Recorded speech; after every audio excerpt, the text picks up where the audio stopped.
ओम शांति।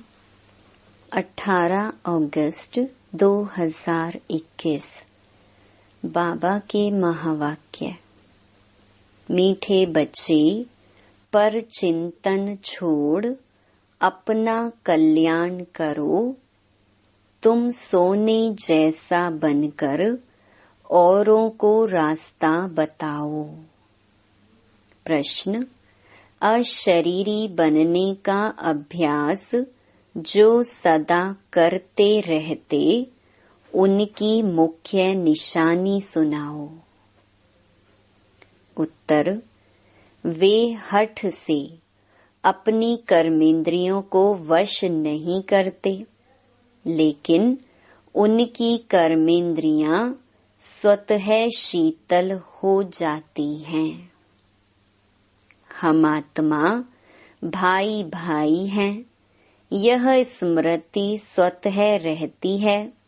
देह अभिमान छूटता जाता है, नाम रूप का नशा खत्म होता जाता है, दूसरों की याद नहीं आती है। गीत। तू प्यार का सागर है। ओम शांति। यह कोई सिर्फ प्यार का सागर नहीं, ज्ञान का सागर है। ज्ञान और अज्ञान। ज्ञान को दिन, अज्ञान को रात कहा जाता है। ज्ञान अक्षर ही अच्छा है, अज्ञान अक्षर बुरा है। आधा कल्प है ज्ञान की प्रालब्ध, आधा कल्प है अज्ञान की प्रालब्ध। अज्ञान की प्रालब्ध है दुख, ज्ञान की प्रालब्ध सुख है। यह तो बहुत सहज समझने की बातें हैं, यह बेहद की बातें हैं। तुम सबको समझाते हो ज्ञान क्या है, भक्ति क्या है। ज्ञान से तुम पूज्य बन रहे हो। जब पूज्य बन जाते हो तो पूजा की सामग्री को जान जाते हो, जो भी मंदिर आदि हैं। तुम जानते हो यह सब यादगार हैं, उनकी जीवन कहानी क्या है वह तुम जानते हो। जो पूजा करने जाते हैं वह खुद नहीं जानते। पूजा को भक्ति कहा जाता है। भगवान को भक्तों से मिलना है, भक्ति का फल देने के लिए। सो भगवान ही आकर पुजारी से पूज्य बनाते हैं। पूज्य सतयुग में, पुजारी कलयुग में होते हैं। तुम बच्चे जानते हो आज क्या है, कल क्या होना है। विनाश तो जरूर होने का है, कोई भी समय हो सकता है। तैयारी हो रही है, गाया हुआ भी है। अनेक कुदरती आपदाएं होती हैं, यह तो लिख देना चाहिए। ग्रह युद्ध और कुदरती आपदाएं, उनको कोई ईश्वरीय आपदाएं नहीं कहेंगे। यह तो ड्रामा की नूंद है, जिसमें नेचुरल कैलामिटीज सब आने वाली हैं। विनाश में भी मदद करेंगे। मूसलधार बरसात पड़ेगी, भूखों मरेंगे। अर्थक्वेक आदि सब आने की हैं। इन द्वारा ही विनाश होने का है, बच्चे जानते हैं। यह तो जरूर होने का है, नहीं तो सतयुग में इतने थोड़े मनुष्य कैसे होंगे। जरूर इकट्ठा विनाश होगा। बच्चे अच्छी रीति जानते हैं, यह सब कपड़े धोए जाएंगे। यह बेहद की बड़ी मशीनरी है। गाया जाता है मूत पलीती कपड़ धोए। इन कपड़ों की बात नहीं, यह है शरीर की बात। आत्माओं को योग बल से धोना है।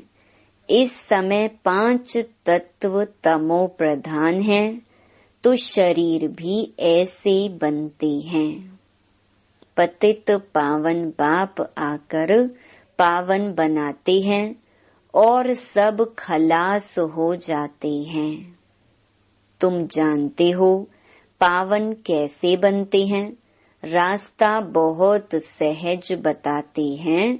मनुष्य तो कुछ भी नहीं समझते।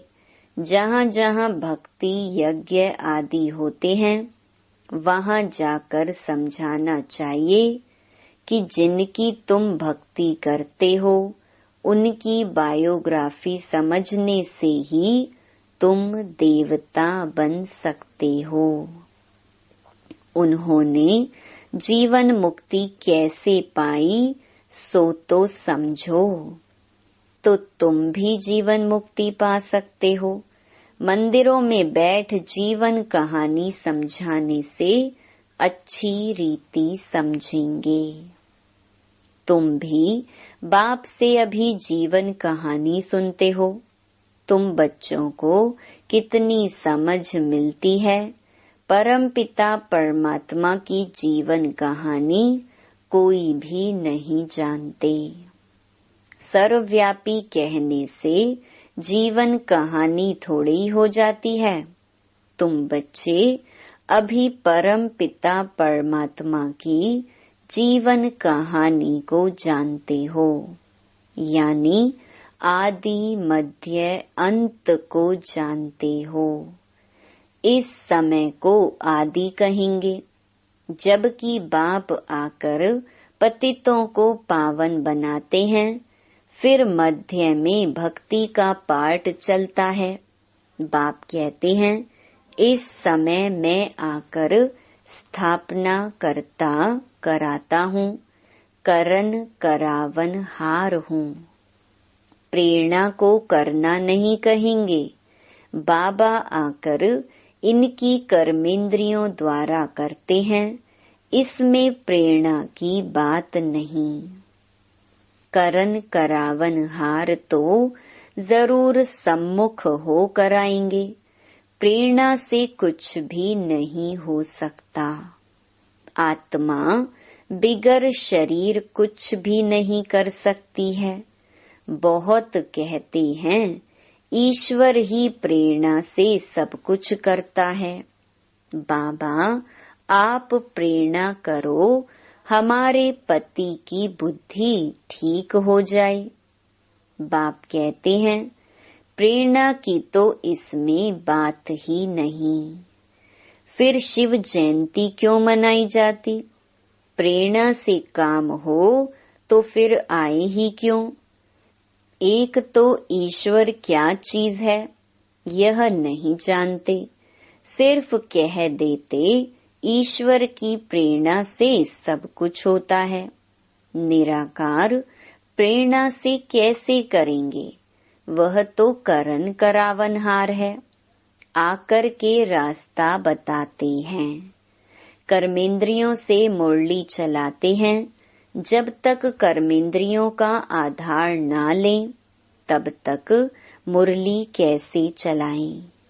ज्ञान का सागर है तो सुनाने के लिए मुख चाहिए ना। अब तुम बच्चों को सारी दुनिया के आदि मध्य अंत का पता पड़ा है। पूरी नॉलेज मिली है। समझते हैं ज्ञान बिगर गति नहीं। ज्ञान कौन दे? अज्ञान मार्ग और ज्ञान मार्ग में फर्क तो देखो ना। विज्ञान भी कहते हैं अज्ञान है अंधियारा, बाकी ज्ञान और विज्ञान को हम मुक्ति जीवन मुक्ति भी कह सकते हैं। तुमको अब पावन बनने का ज्ञान मिलता है। तुम स्वदर्शन चक्रधारी बनते हो। कोई सुनेंगे तो वंडर खाएंगे, कहेंगे आत्मा ज्ञान लेती है तो आत्मा जरूर संस्कार ले जाएगी ना। मनुष्य से देवता बनते हो तो ज्ञान रहना चाहिए, परंतु बाप समझाते हैं यह पुरुषार्थ है प्रालब्ध के लिए। प्रालब्ध मिल गई फिर ज्ञान की क्या दरकार है। सतयुग है ही तुम बच्चों के लिए प्रालब्ध। यह बातें सुनने से ही वंडर खाएंगे। यह ज्ञान परंपरा क्यों नहीं चलता। बाप कहते हैं यह प्रायलोप हो जाता है। दिन हो गया फिर अज्ञान तो है नहीं जो ज्ञान की दरकार रहे। यह भी समझने समझाने की बातें हैं, फट से कोई समझ नहीं सकते। शिव बाबा भारत में ही आते हैं, बच्चों के लिए सौगात ले आते हैं, भक्ति का फल देने लिए। भक्ति के बाद है सद्गति। यह विनाश भी होगा जरूर, आसार खड़े हैं। तुम सुनते रहेंगे, चिंगारी लगती है तो 1-2 घंटे में सारा मकान जलकर भस्म हो जाता है। यह कोई नई बात नहीं है। विनाश तो होना जरूर है। सतयुग में होते ही हैं थोड़े मनुष्य श्रेष्ठाचारी। तो श्रेष्ठाचारी बनने में कितनी मेहनत लगती है। माया नाक से एकदम पकड़ लेती है। ऐसे गिरने वालों को चोट बहुत लगती है, टाइम लग जाता है। बड़े ते बड़ी चोट है काम विकार की, इसीलिए कहा जाता है काम महाशत्रु है। यही पतित बनाते हैं। झगड़ा होता ही है विकार पर। विकार के लिए नहीं छोड़ेंगे तो जरूर कहेंगे इससे तो बर्तन साफ करें वो अच्छा है। झाड़ू पोछा लगाएंगी परंतु पवित्र रहेंगी। इसमें हिम्मत बहुत चाहिए। जब कोई बाप की शरण में आते हैं तो फिर माया भी लड़ना शुरू करती है। 5 विकारों की बीमारी और ही अधिक उथल खाती है। पहले तो पक्का निश्चय बुद्धि होना चाहिए। जीते जी मरे हुए हैं। यहाँ से लंगर उठा लिया है। कलयुगी विकारी किनारा तुमने छोड़ दिया है। अब हम यात्रा पर जा रहे हैं। हम अशरीरी हो अपने घर जाते हैं। आत्मा को यह ज्ञान है कि हम एक शरीर छोड़ दूसरे में जाएंगे। हम गृहस्थ व्यवहार में रहते कमल फूल समान पवित्र बन यात्रा पर रहते हैं। बुद्धि में याद रहे कि यह तो कब्रिस्तान है। फिर हम सुख धाम में जाएंगे। हमको बाबा वर्षा देने की युक्ति बता रहे हैं। पावन बनने के लिए हम योग में रहते हैं। याद से ही विकर्म विनाश होंगे, तब आत्मा शरीर छोड़ेगी। यात्रा कितनी वंडरफुल है। सिर्फ बाप को याद करो, अपनी राजधानी को याद करो। इतनी सहज बात भी याद नहीं पड़ती है। अल्फ को याद करो बस। परंतु माया वह भी याद करने नहीं देती, मेहनत लगती है। आत्मा को ज्ञान मिला है, हमारा बाबा आया हुआ है। आत्मा पढ़ती है ना। आत्मा शरीर द्वारा जन्म लेती है। आत्मा भाई भाई है, देह अभिमान में आने से फिर अनेक संबंध हो जाते हैं। यहाँ तुम भाई बहन हो गए, आपस में भाई भाई भी हो, बहन भाई भी हो। प्रवृत्ति मार्ग है ना, दोनों को वर्षा चाहिए। आत्मा ही पुरुषार्थ करती है। अपने को आत्मा समझना यही मेहनत है। देह अभिमान ना रहे। शरीर ही नहीं तो विकार किससे करेंगे। हम आत्मा हैं, बाप के पास जाना है। शरीर का भान ही ना रहे। जितना योगी बनते जाएंगे, कर्मेंद्रियां शांत होती जाएंगी। देह अभिमान में आने से कर्मेंद्रियां चंचल होती हैं। आत्मा जानती है हमको प्राप्ति हो रही है। शरीर से अलग होते जाएंगे तो कर्मेंद्रियां शांत होती जाएंगी। सन्यासी लोग दवाई खाकर कर्मेंद्रियों को शांत करते हैं। वह तो हठ योग हो गया ना। तुमको तो योग से काम लेना है। क्या योग बल से तुम वश नहीं कर सकते हो। जितना आत्म अभिमानी होते जाएंगे तो कर्मेंद्रियां शांत हो जाएंगी। बड़ी मेहनत करनी पड़ती है। प्राप्ति तो बहुत ऊंच है ना। बाप कहते हैं योग बल से तुम विश्व के मालिक बनते हो। कर्मेंद्रियों पर जीत पहनते हो। इसीलिए भारत का योग नामी ग्रामी है। तुम मनुष्य से देवता, पतित से पावन बनते हो। प्रजा भी स्वर्गवासी तो है ना। योग बल से तुम स्वर्गवासी बनते हो, बाहुबल से नहीं बन सकते हो। मेहनत कोई बहुत नहीं है।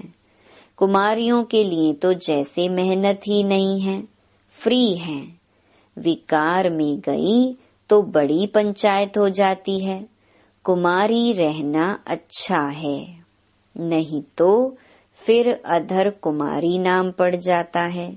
युगल भी क्यों बने, इसमें भी नाम रूप का नशा चढ़ता है। यह भी मूर्खता है। युगल बनने के बाद पवित्र रहने के लिए बड़ी अच्छी हिम्मत चाहिए। ज्ञान की पूरी पराकाष्ठा चाहिए। बहुत हैं जो हिम्मत करते हैं, परंतु आग की आंच आ जाती है तो खेल खलास। इसीलिए बाबा कहते हैं कुमारी फिर भी अच्छी है। अधर कुमारी बनने का ख्याल भी क्यों करना चाहिए। कुमारियों का नाम बाला है। बाल ब्रह्मचारी हैं। बाल ब्रह्मचारी रहना अच्छा है, ताकत रहती है। दूसरे कोई की याद नहीं आएगी। बाकी हिम्मत है तो करके दिखाओ, परंतु मेहनत है। दो हो पड़ते हैं ना। कुमारी है तो अकेली है, दो से द्वैत आ जाता है। जहाँ तक हो सके कुमारी हो रहना अच्छा है। कुमारी सेवा पर निकल सकती है।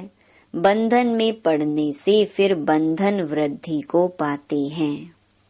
ऐसा जाल बिछाना ही क्यों चाहिए जो बुद्धि फंस पड़े। ऐसे जाल में फंसना ठीक नहीं है।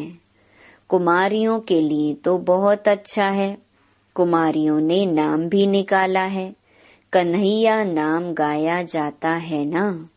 कुमारी हो रहना बड़ा अच्छा है। इन्हों के लिए बहुत सहज है।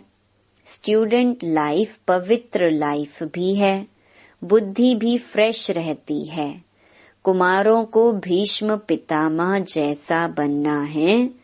कल्प पहले भी रहे हैं, तब तो दिलवाड़ा मंदिर में यादगार बना हुआ है। अब बाप बच्चों को फरमान करते हैं, मुझे याद करो और सब बातों को छोड़ तुम अपना कल्याण करो। बाप को याद करने में ही कल्याण है। भूल चूक होती है, बच्चे गिर पड़ते हैं, तुम पर चिंतन को छोड़ अपना कल्याण करो। दूसरे चिंतन में जाओ ही नहीं। तुम सोने जैसा बन जाओ, औरों को भी रास्ता बताओ। सतो प्रधान बनने का एक ही उपाय है, पावन बनने के बिगर मुक्ति धाम में जा नहीं सकते। उपाय एक ही है, फिर अंतमति सुगति हो जाएगी। झरमुई झगमुई छोड़ दो, नहीं तो अपना ही नुकसान करेंगे। बाप कोई श्राप नहीं देते हैं, श्रीमत पर नहीं चलते तो आपे ही अपने को श्रापित करते हैं। अच्छा, मीठे मीठे सिकी लधे बच्चों प्रति माता पिता बाप दादा का याद प्यार और गुड मॉर्निंग। रूहानी बाप की रूहानी बच्चों को नमस्ते। धारणा के लिए मुख्य सार। पहला, निश्चय बुद्धि बन जीते जी इस पुरानी दुनिया से अपना लंगर उठा लेना है। बाप के हर फरमान को पालन कर अपना कल्याण करना है। दूसरा, दूसरों का चिंतन छोड़ अपनी बुद्धि को स्वच्छ सोने जैसा बनाना है।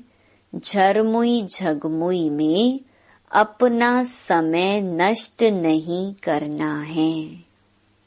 योग बल से अपनी कर्मेंद्रियों को शांत शीतल बनाना है। वरदान, मेहमानपन की वृत्ति द्वारा प्रवृत्ति को श्रेष्ठ, स्टेज को ऊंचा बनाने वाले सदा उपराम भव।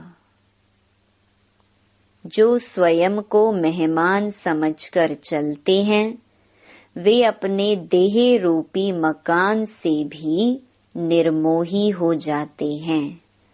मेहमान का अपना कुछ नहीं होता। कार्य में सब वस्तुएं लगाएंगे, लेकिन अपनेपन का भाव नहीं होगा। वे सब साधनों को अपनाते हुए भी जितना न्यारे उतना बाप के प्यारे रहते हैं। देह के संबंध और वैभवों से सहज उपराम हो जाते हैं। जितना मेहमानपन की वृत्ति रहती, उतनी प्रवृत्ति श्रेष्ठ और स्टेज ऊंची रहती है। स्लोगन, अपने स्वभाव को निर्मल बना दो तो हर कदम में सफलता समाई हुई है। ओम शांति।